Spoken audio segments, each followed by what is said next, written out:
With the nonstop drama that has followed Harry and Meghan for the last several years, the question is, are things coming to an end for them?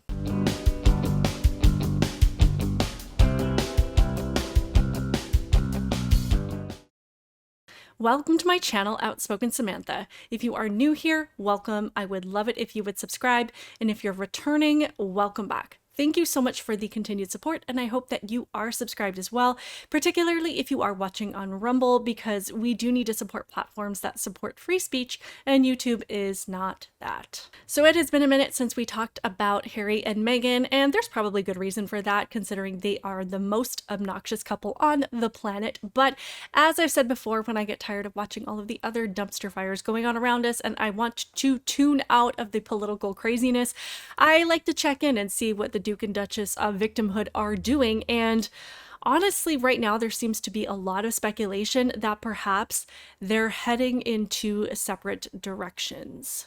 But before we get into that, I want to pick up where we left off the last time we talked about them, because I do kind of want to fill in the gaps about everything that's been happening. So perhaps, you know, the things that we are hearing now kind of make a little bit more sense, even though I don't think that it would come as a surprise to any of us if they did part ways, because I don't know about you guys, but I think from probably after about the first year, but specifically after they did end up coming to the US, it started to become obvious that perhaps this relationship was not going to last, which is really sad. I do not consider that a form of entertainment, but I don't think, again, that it would surprise any of us. But last time we talked, Harry and Meghan reported, or representatives for them reported, that they were involved in a near fatal or near catastrophic car chase in New York City, which was really interesting because in record time, people came out and said that there is no way that this story is true. This is not something that could have happened in New York City. And of all of the fake stories that they have told and that have been shown to be false and have been debunked, this one, again, I think was debunked in record time. It took about 5 seconds for Mayor Adams to come out and say, yeah, I don't think that it's possible for a 2-hour car chase to happen in New York City. Because of all the things that New York City is known for, it is the fact that it is a very, very difficult city to drive in under the best of circumstances, which is why most people take public transportation. So even he said, I don't think that's a thing that happened. And then there was the police department that came out and said, well, we didn't have any emergency calls that came into us regarding this situation, because Harry and Meghan's representatives that, you know, were informing the public of this situation said that, you know, there were pedestrians that had been put in danger, that there were police officers that had been nearly hit. So if that were the case, there would have probably been some sort of report to emergency services letting them know that this was happening and that it was potentially a threat to the public. But it was debunked. They said that we didn't get any calls whatsoever. And then there was the cab driver himself that came out and said, they were in the cab. They seemed a little nervous, but I was not under the impression that that our lives were in danger or that there was any catastrophe happen. So it was all just kind of this big flop. And what I found really funny was that even the hags of The View came out and said, yeah, I don't think this is a thing that happened. And if you can get the people of The View to call you out for lying, particularly when they're known to be your allies, then you know that you have probably hit rock bottom, because that bar is not set very high when it comes to these people. So this is what Whoopi Goldberg had to say at that time. Wacky stuff went on last night, apparently Tuesday night, in Manhattan, where Prince Harry and Meghan were followed by paparazzi while leaving the Ziegfeld Theater. Their spokesperson called it a near-catastrophic car chase. Others said it wasn't bad. But I think people in New York know if it was possible to have car chases in New York, we'd all make it to the theater on time. So I make it a point in my life not to watch The View, and I guarantee that I disagree with about 99% of what the hags of The View say. But again, it's just really funny that she can say, you know, the people of New York know whether or not a car chase would even be possible. And everybody starts laughing because we all know what New York City is like. I haven't been there in 12 years. but I can tell you it is shoulder to shoulder people. It is not even possible to go more than 2 blocks without having to stop for one reason or another. And even then, the highest speed that you can go, even in the middle of the night, would be maybe the speed limit if you are lucky. So the story completely fell apart, and it's really interesting that they would even choose to put this out there in this way, because if there was some kind of unpleasant experience with the paparazzi, I can see that being credible, but you have to intentionally want to create attention and commotion around yourself to come out and say something like this was a near fatal or catastrophic experience, because that is such a stretch that nobody's going to believe. So the only reason you would do that is if you want to draw attention to yourself, which is interesting coming from the pair that have repeatedly insisted that they want their privacy. So that was the whole situation with that. I know I didn't really need to go over it, but because I'm sure a lot of you have heard it, but just in case you haven't been paying attention to these two, which I don't blame you for, we're just trying to get caught up on everything that has happened so we can get to the things that are being said right now. And just to touch on a few of the other things that have happened just in the last few weeks, because drama seems to follow these two everywhere. It's like there's always something going on. There's always numerous things going on, and it's all toxic. There's nothing ever positive coming out of these two. There was a report that came out that says, that Prince Harry was spending time at this particular hotel that's like 2 hours away from their home in Montecito, and he was saying, or at least his representatives were saying, that it was just an escape to, just have a little bit of a break, to have a little bit of quiet time, whatever it is. But it's really interesting because it's been reported that he is frequently staying at this hotel, that they know him by name, and that perhaps there's a little bit of trouble in paradise, which I think is entirely feasible. And they live in a $15 million mansion with 16 bedrooms, so I don't know why you would need to go and stay at a hotel 2 hours away, even if you need a break from your spouse, which, I don't think is totally abnormal, but you could just go and stay at the opposite end of the house and not even have to go anywhere, and you probably wouldn't even cross paths. So I find it a little bit suspect that there would be reports of him going to stay someplace that's 2 hours away, indicating that it's probably a little bit more than just needing a break. And just to touch on a couple of the issues of drama that have been following Harry around, first there was kind of this legal disagreement between expecting the taxpayers of the UK to pay for police service and police escorts when he and or Meghan visit the UK, and he was upset because the royal family essentially said, no, you don't get to expect the taxpayers to foot the bill for that. You are no longer working royals, and it doesn't meet the criteria of being an interest to the public to be able to make the taxpayers pay for this, essentially. So that was something that was happening. There was also another legal battle that Harry was in with the British press about some accusation or allegation of phone hacking that was from like 15 years ago. So he went to a court proceeding in the UK to testify on this suit that he himself brought to the British press. And on the first day, he didn't even bother to show up, which not a great look. Not surprising. And then on the second day, he did apparently provide probably a full day of testimony. And in that testimony, he talked about his ex, Chelsea Davy. He mentioned her name about 115 times, and he only mentioned Meghan's name like a small handful of times. And then he blames the British press for the demise of that relationship with Chelsea Davy. So that was something that he was involved in. And, there have been different stories that Meghan has told over the last couple of years, specifically talking about her situation and her experience working on the set of Deal or No Deal. And she shared this story about how she felt like such a bimbo and it was so demeaning and belittling and all these things. And this is just an example of another one of those stories that has been debunked or that has been refuted by other people that were in that situation. The producer of the story came out and said, that's not the environment that we foster on this show. And you have to be careful when you're saying things like this, because you are putting the reputation of that show on the line, and you're essentially painting them as these slave drivers, or as they're running some kind of brothel with these women on this show, and you're putting them in a bad light as you're trying to bolster yourself. And that's just a really vile thing to do, especially when all of these people are coming out and saying, yeah, that's not a thing that happened, including other girls that were on the set with her saying that it was a positive experience, that Howie Mandel is a really kind person to work for. So, I mean, it would be one thing if people were coming out and saying, yeah, like what she's saying is true, that it's a really horrible experience to work for this show, but they're all coming out and saying, yeah, that's not what happened. None of that is true whatsoever. So again, just another story that it's like, why do you feel the need to lie about these things, to say these things? And I mean, just kind of in that same vein, just a little side note, it blows my mind when people like Meghan, and you know their political leanings where they're constantly victims, take the opportunity to constantly blame other people for the situations that they're in, because nobody forced Meghan to become a Deal or No Deal girl. Nobody is forcing these women to work on this show. And in that same vein, with the Miller Lite commercial where they came out and said, how dare Miller Lite use women in bikinis to promote their brand and to sell their beer in the past.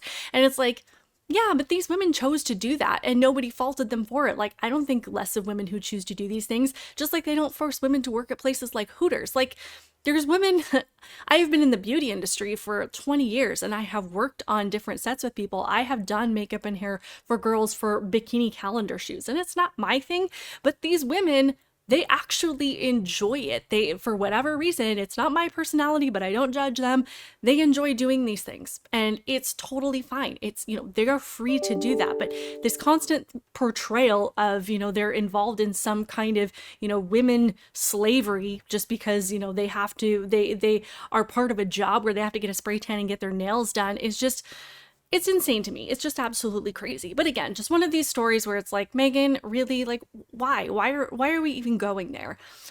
So then the biggest thing that dropped for these two in about the last week or so, this says June 16th, Prince Harry and Meghan Markle's empire is crumbling as Spotify ends podcast deal. So apparently they signed a deal in 2020 with Spotify it was a $20 million deal. And I have heard that Spotify came in and actually built a studio in their home for Meghan to complete this deal, to fulfill her end of the contract, because at that time, I don't know if Lilibet had been born at that time already or if she was a few months old, but they wanted to make it as easy as possible. They wanted to help her with production. They wanted to help her with layout. They wanted to help make it as easy as possible to do this thing that they're going to pay you $20 million for. And Meghan was a part of 12 episodes. That's all that ever came from this podcast, which was, I think it premiered just over a year ago, if I'm not mistaken, but they haven't done anything else since then. And they haven't made any effort. They haven't put any plans in place to create a season 2. So it's just astonishing that these two, they have the opportunity to have the kind of fame and fortune that I think at least Meghan wants. But they can't even be bothered to do things when everything is handed to them. So Spotify finally came out and said, we're just cutting our losses and we're just letting YouTube go, because clearly, like, you're not even going to put the effort in, even though we have completely made this as easy as we possibly can. And I personally haven't really listened to her podcast at all. I know there were people that had positive things to say about it. I've heard that it was really boring, that it was really overproduced. There are rumors that Meghan wasn't even in the room for a lot of these interviews, that she recorded pieces beforehand and they were inserted later. Of course, their representatives are completely refuting that. So I don't know. I don't know what happened, but the way that these two operate, that would not surprise me at all. Like, if someone said that, but they had a reputation for being really hardworking and dedicated people, then we could say that, I don't think that makes sense. But when they're constantly showing us who they are, that they want, all of this fame and fortune by, their Netflix series and by dropping a book and all of these things, but then they don't put any effort into it, then it makes sense when someone says, that Meghan Markle didn't actually even put the kind of effort in that she says that she did. So there's all of these things swirling around them, and it's really unfortunate and it's really sad, because I do think that they've had a lot of opportunity to be the people in the public image that they want to be, yet at every turn they've just managed to tank literally everything. So that brings us to this speculation that potentially their relationship is headed towards the end, that they could potentially be going in separate ways. And that honestly does not surprise me at all. Meghan didn't even go to the coronation with Harry at the beginning of May because she said, you know, we have to be here for our son's birthday, which I totally understand. I have kids. I mean, you don't want to miss these occasions, but at the same time, their kids are super duper young. And I think most of my kids' birthdays we have celebrated on a different day actually than on their birthday because they don't care. They don't care. If you say this is the day we're going to have your birthday celebration, then they're like, cool, let's bring my friends, let's have presents. And their son, Archie, it was his birthday and the coronation happened to be on the exact day of his birthday. Meghan's like, oh, can't be there, sorry. And as a kid, I would have thought that would have been really cool to be like, hey, for like my third or fourth birthday, I was at the coronation for the King of England, who happens to be my grandfather. Like, to me, that would be the coolest thing ever. Even if you don't remember a lot of it, that would have been awesome. But she didn't go with him. They've created all this controversy and all this bad blood between Harry and his family and between them and Harry's family. And then she just let him go to the UK to deal with the negativity, to deal with the awkwardness of that situation, and to deal with probably, you know, the crowd who probably has a very negative view of Harry at this point. So she kind of, you know, stirred up all this controversy with him and then let him deal with it all by himself. So there have been these rumors. This one came out of, I think both of these videos that I found came from Sky News Australia. But let's listen to this one real quick. Talk about Prince Harry and the state of things, so to speak. Since the coronation and that infamous car chase through New York, various reports have suggested that the cracks are beginning to appear.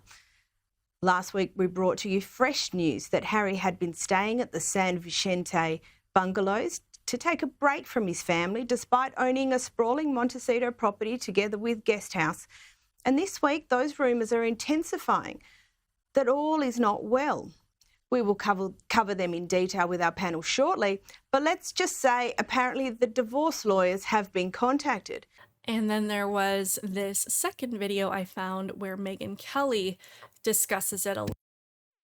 Knew this would happen, but we thought it would be a couple of years down the pipeline. Apparently, Prince Harry is already talking to divorce lawyers. So this is kind of interesting. This is the woman that the papers are citing for this reporting is a longtime royal insider, a socialite. She's been right. I've been following her because she's great TV. She's been right about a lot, and she's claiming she's heard from several sources now that he's hired a lawyer, and it happens to be somebody who's a great divorce lawyer and specializes in divorce. And it dovetails on other reports that he is spending a lot of his time in two hotels, one of which is in Montecito, another of which is not too far away, as an escape from her. It's entirely plausible. All they've done for 5 years is complain and moan and see themselves as downtrodden victims. That doesn't tend to spur a lot of feelings of love and happiness and close bonding.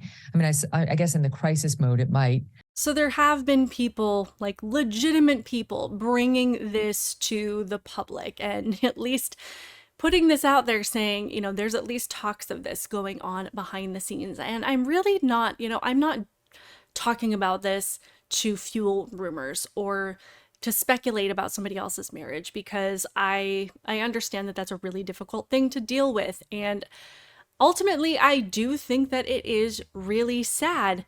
But what's unfortunate is that these two have been an absolute mess from the beginning. And everywhere they go, they just seem to step in it. And you can see that the air between them has completely changed. I mean, for the first few years, wherever they would go, you know, Meghan always had to hold Harry's hand, hold his hand in one hand and hold him by the arm in the other. And it was like she was keeping a tight leash on him almost. And, you know, they were very close. They were very affectionate.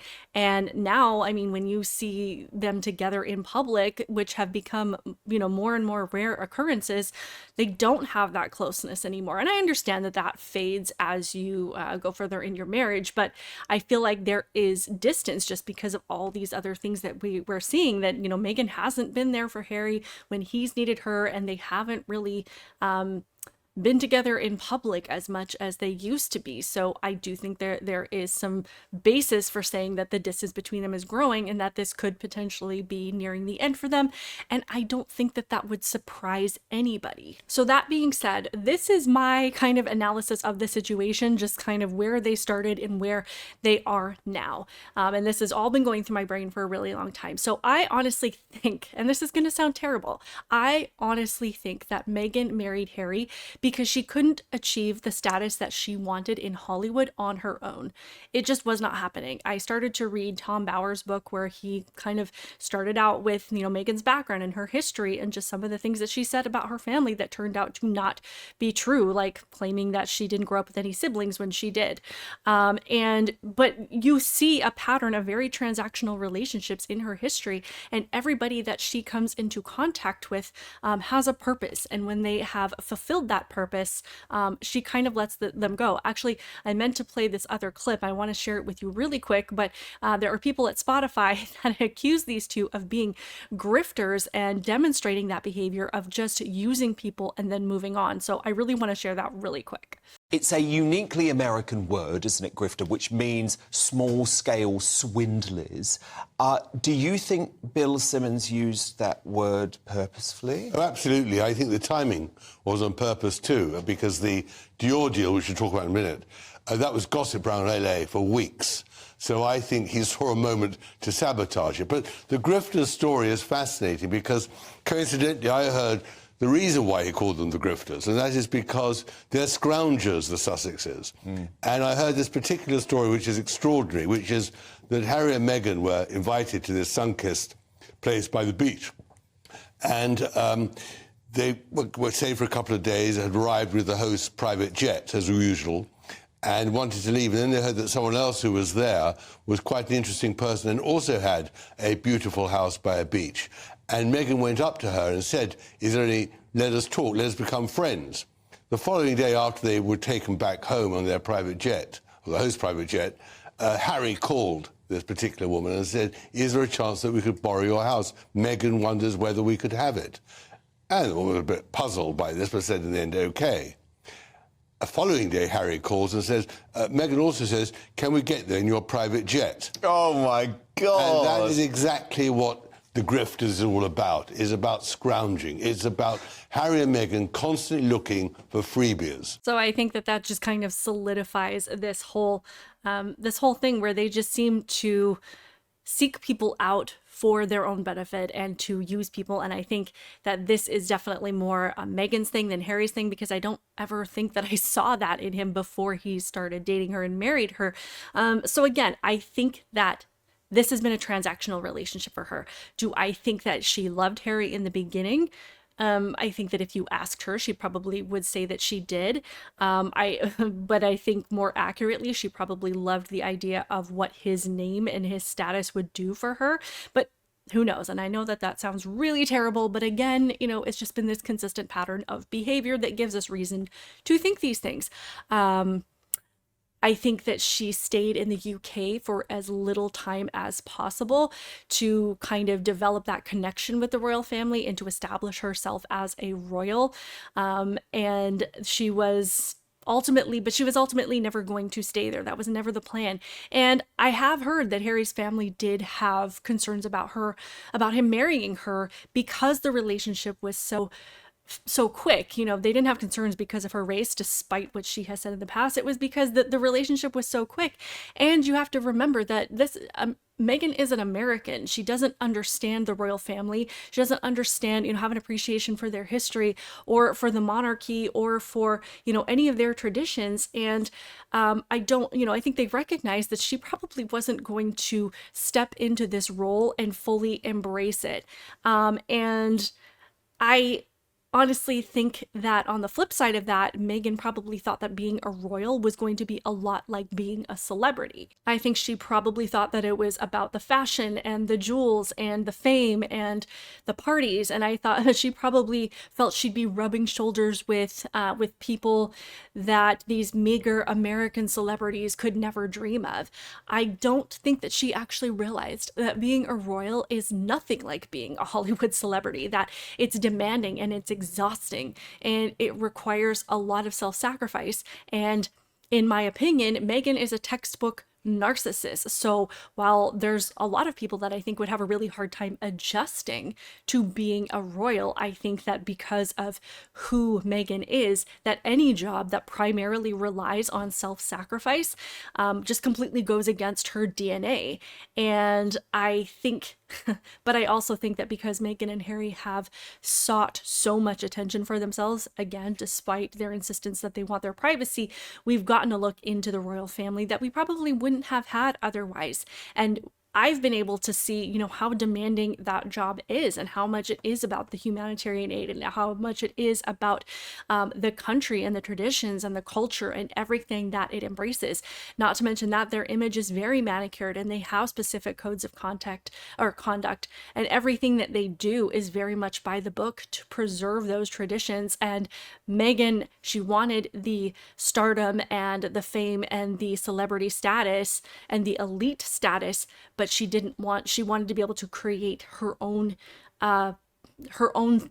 image in a lot of ways that I think that she probably didn't realize would be so restricted by joining the royal family.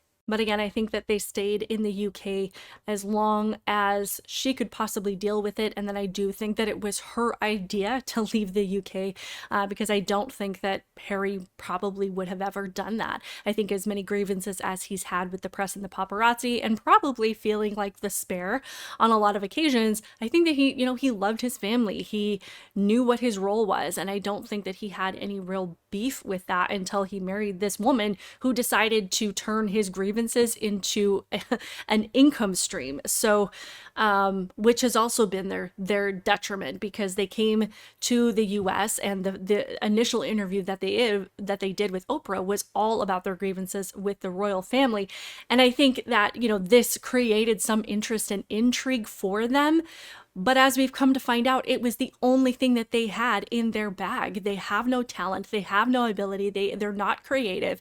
They're not business people. So I think that they thought that they were just going to be able to build this entire brand and empire and, revenue stream and income stream simply on trashing the royal family. And it just hasn't worked out because instead of creating something where people are interested in bringing them in for more projects, they've realized that all they do is whine, that they're just lazy, that they're grifters, and that they're not trustworthy because everything that Meghan and Harry have done has been to gain more material to sell. For a while there was this opportunity, or at least there was discussion of reconciling with the royal family, but Meghan and Harry said that if we do that, we want to be able to come and have a sit-down discussion with you face to face, but nobody in the royal family agreed to that because they have this reputation of taking anything that is said between them and the royal family and using it in like a Netflix series or in a book or in their podcast. So in my opinion, the whole reason that they wanted to have this face-to-face discussion was so that they could get more material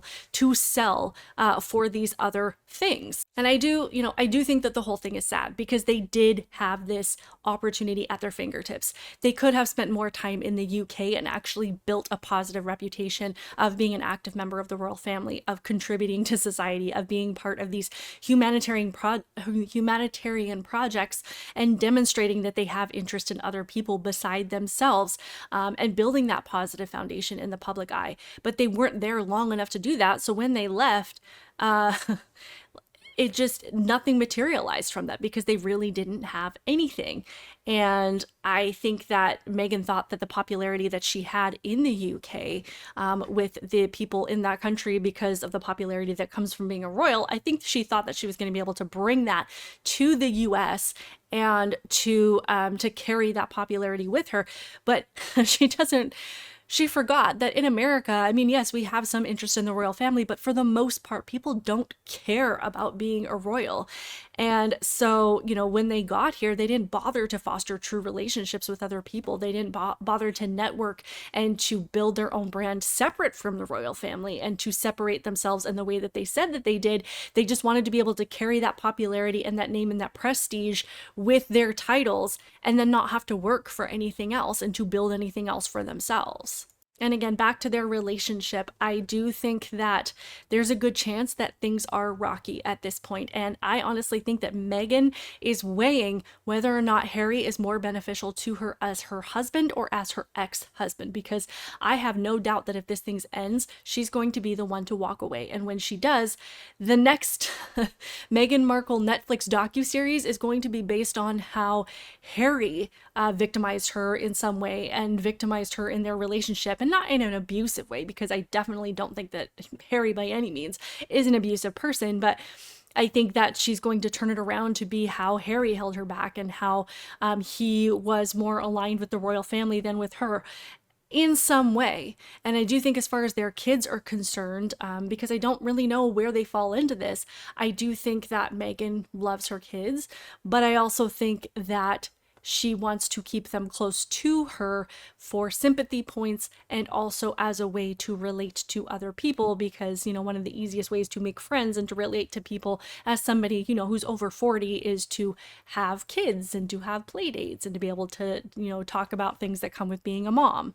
And as far as Harry's concerned, I think that he is probably trying to figure out how he's going to make this work, because I do think that he loves his kids. And I think that's a large reason as to why they haven't officially split up, because I think that he's trying to figure out how to maintain that relationship with his kids, because it's not like they're a separated family that live in two different parts of a state.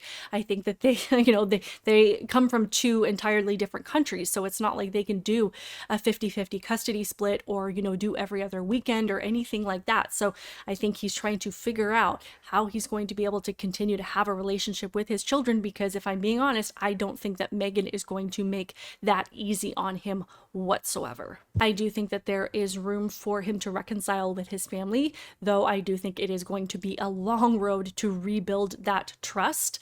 But I do think that it's possible, particularly if Meghan is not married to him anymore, because I do think that she has been the primary driving factor in the issues that have been caused. But I'm not letting Harry off the hook by any means, because he is a grown adult and he has not been an unwilling participant, shall we say. So that's just my analysis of the situation. And it's really unfortunate that this is what has come to, because like I said, you know, when they got married 5 years ago, I was really excited about it. They looked like a really happy couple, as you see in this image here. They looked like, you know, they were really in love. I mean, I think I probably had some questions about the fact that they were getting married so quickly, and he just happens to be a prince and she just happens to be a failed actress, and perhaps there was some other motivating factors there. But I think we all truly wanted things to work out, but it's their own actions and their own behaviors and just constantly demonstrating themselves to be toxic and to not be trustworthy that has really, you know, they've created their own demise, both publicly and personally. You know, there are people that, you know, in Hollywood, they're not going to come to them with new opportunities because they know that they don't work. They have a reputation for not fulfilling the contract that they signed with Spotify. So why would anybody else invite them to do anything with them, to work on their projects? They've demonstrated themselves to be people that will sell the things that people say to them. They will sell other people's secrets. So no one's going to want to develop a close personal friendship or relationship with them, because they're like, is this going to end up in the next book? Is this going to end up in the next Netflix docuseries? So again, this is all self-inflicted. This is all stuff that they have brought on themselves. I do hope that they can figure it out. I do hope the best for their children, especially because it's really unfortunate when kids get caught in the crossfire of these things. But I think that it's not going to be long before we finally get the official news that they have legally separated and that they are working on, you know, custody arrangements and other things. So let me know your thoughts on this in the comments below. I know that this has been a bit of a rant, and I probably said some things that you're going to think that are not really kind. But I am just going off the behavior that I've seen and the personality that I see in Meghan. I do think she's a narcissist, and I think there's a lot of things that come with that are just really unpleasant and unfortunate. So we'll see how it all plays out. Please hit the like button because that does help me in the algorithm. Leave your thoughts in the comments below. If you feel so inclined, hit the little thanks button and support the channel through a small donation. Otherwise, make sure you're subscribed, and I will see you in the next one.